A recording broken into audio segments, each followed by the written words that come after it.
নমস্কার, এমসি একাডেমির পক্ষ থেকে তোমাদের সকলকে জানাই স্বাগত। আজকের ভিডিওতে আমি সিসি 13 এর সাজেশন নিয়ে এসেছি, journalism and mass communication, university of Calcutta. তো তোমরা অনেকেই আমাকে হোয়াটসঅ্যাপে রিকোয়েস্ট করেছো যে ম্যাম সিসি 13 এর একটা সাজেশন বানান। সেই অনুযায়ী আজকে আমি সাজেশন নিয়ে এসেছি। কোন কোন প্রশ্নগুলো তোমরা ভালো করে যদি তৈরি করে যাও তাহলে ভালো মার্কস পেতে তোমরা পারবে। কিন্তু তার আগে বলে রাখি, আজকের ভিডিওটা যদি তোমাদের ভালো লাগে তাহলে অবশ্যই তোমরা লাইক করো, কমেন্ট করো, শেয়ার করো এবং journalism and mass communication related বহু ভিডিও পেতে আমাদের এই চ্যানেলটা তোমরা অবশ্যই সাবস্ক্রাইব করো এবং পাশে থাকা বেল আইকনটা অবশ্যই ক্লিক করো। তাহলে চলো দেখে নিই কোন কোন প্রশ্নগুলো তোমরা গুরুত্ব সহকারে পড়বে। প্রথমেই যেটা তোমাদের পড়তে হবে, discuss the socio economic context of advertising in recent years. সাম্প্রতিক সময়ে বিজ্ঞাপনের আর্থসামাজিক প্রেক্ষাপট আলোচনা করো। নেক্সট যে কোয়েশ্চেন্সটা পড়বে, what do you understand by product positioning? Discuss the strategies of brand positioning. Product positioning বলতে কি বোঝো, ব্র্যান্ড পজিশনিং এর কৌশলগুলো আলোচনা করো। থার্ড যে কোয়েশ্চেন্সটা পড়বে, what are the unique strategy adopted by advertiser for on the internet? ইন্টারনেটের বিজ্ঞাপনের জন্য বিজ্ঞাপন কি কি বিশেষ বিজ্ঞাপক আর কি বিশেষ কৌশল অবলম্বন করে থাকেন। তারপর what are the important functions of an advertising agency? একটি বিজ্ঞাপন সংস্থার গুরুত্বপূর্ণ কাজগুলি কি কি। এর পরের যে প্রশ্নটা তোমরা পড়বে, what according to you should be the important features of advertising ethical codes?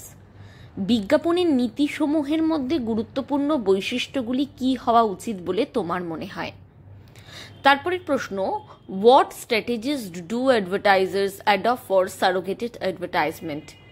Discuss what is difference between surrogacy and sabotage. Surrogate বিজ্ঞাপনের ক্ষেত্রে বিজ্ঞাপকরা কি কি কৌশল নিয়ে থাকেন আলোচনা করো এবং সারোগেসি এবং সাবোটেজের মধ্যে ওদের ওই অ্যাডভার্টাইজমেন্টের মধ্যে পার্থক্য কি।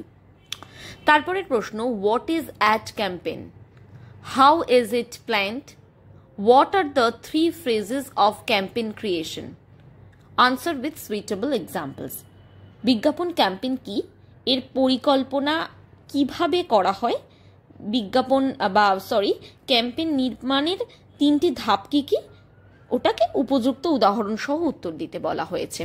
শুধু এই প্রশ্নটা না, তোমাদের কিন্তু কোনো একটা এনার্জি ড্রিঙ্ক হোক, কোনো হেলথ ড্রিঙ্ক হোক, যে কোনো অ্যাডভার্টাইজমেন্ট যে কোনো কিছুর অ্যাডভার্টাইজমেন্ট ক্যাম্পেইন কিন্তু প্র্যাকটিক্যালিও স্টেপ অনুযায়ী তোমাদের কিন্তু একটা ক্যাম্পেইন তৈরি করতে দিতে পারে। থিওরি ক্লাস থিওরি এক্সামেই আমি বলছি। আচ্ছা, তারপর তো সেটাও তোমরা একটু পড়ে যাও। তারপরের প্রশ্ন, describe the process of drawing up an advertising budget. বুঝতেই পারছো, বিজ্ঞাপন বাজেট তৈরির প্রক্রিয়া আলোচনা করতে বলেছে, একদম ডিরেক্ট একটা কোয়েশ্চেন্স। তারপরের প্রশ্ন, create a comprehensive advertising campaign for a new product launch integrating the AIDA model, Dagmark framework and Maslow's hierarchy of needs. Describe each step of your campaign and explain how this theory contribute to its overall effectiveness. কি বলেছে এখানে, যে AIDA model, ড্যাগমার্ক framework এবং মাসলোর চাহিদা অনুক্রমকে একীভূত করে একটি নতুন পণ্য লঞ্চের জন্য একটি ব্যাপক বিজ্ঞাপন প্রচার তৈরি করতে বলা হয়েছে। তোমার প্রচারের প্রতিটা ধাপ বর্ণনা করো এবং ব্যাখ্যা করো কিভাবে এই তত্ত্বগুলি এর সাম্প্রতিক কার্যকারিতার অবদান রাখে। 3টে মডেলকেই কোনো একটা প্রোডাক্ট অনুযায়ী তোমাদেরকে তার কিভাবে আর কি মডেলগুলো সেখানে একীভূত করে সেটাকে তোমাকে বলতে হবে। এই 3টেই একটু ভালো করে পড়ে যাও। আর এছাড়া যদি বলো এই 3টে ম্যাম কি করে পড়বো, মনে থাকবে না, তাহলে আমি বলবো যে মাসলোর এবারে আসার একটা চান্স আছে, মাসলোটা একটু বেশি ভালো করে পড়ে যাও। 3টে পড়ে রাখাই আমার মনে হয় ভালো। আচ্ছা, তারপরের যে প্রশ্ন আছে, define the term unique selling proposition USP in the context of advertising, why is it important for a brand to clearly identify and communicate its USP to its target audience? বিজ্ঞাপন প্রসঙ্গে ইউনিক সেলিং প্রপোজিশন মানে USP শব্দকে সংজ্ঞায়িত করো।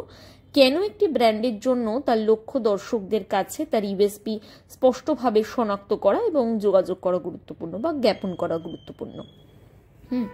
তারপরের প্রশ্ন, discuss the key factor that contribute to a successful agency client relationship মানে agency client relationship in advertising.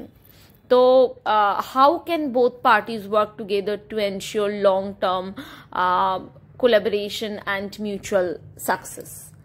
তো এখানে কি বলা হয়েছে যে এজেন্সি ক্লায়েন্ট রিলেশনশিপ, বিজ্ঞাপন একটি সফল এজেন্সি ক্লায়েন্ট সম্পর্কের ক্ষেত্রে অবদান রাখে এমন মূল বিষয়গুলো নিয়ে আলোচনা করো। দীর্ঘমেয়াদী সহযোগিতা এবং পারস্পরিক সাফল্য নিশ্চিত করতে উভয় পক্ষ কিভাবে একসাথে কাজ করতে পারে। তো এই প্রশ্নটাও তোমরা একটু ভালো করে পড়ে যাবে। শেষ যে প্রশ্নটা ভালো করে পড়বই, explain the role of regulatory boards in the advertising industry. How do this board influence advertising practice and what are the consequences of non-compliance with their guidelines?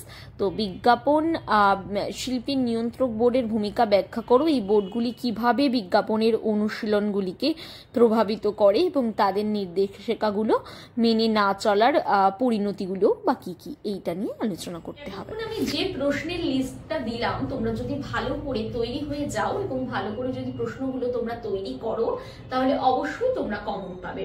আজকের ভিডিওটা এটুকুই। নেক্সট ভিডিওতে আমি আবারও হাজির হব journalism and mass communication related নতুন কোনো ইনফরমেশন নিয়ে। ধন্যবাদ।